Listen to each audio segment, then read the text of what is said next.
哪一句闽南谚语形容人性的自私？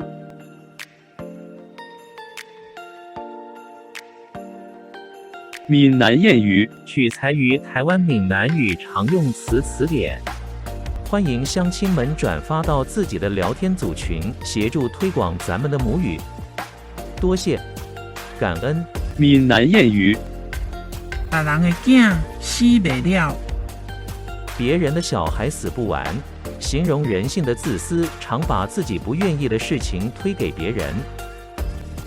谢谢您的观赏，希望您会喜欢我为您制作的影片，请支持我，点击 subscribe， 然后再单击小铃铛，请点击下面观看同一系列的影片。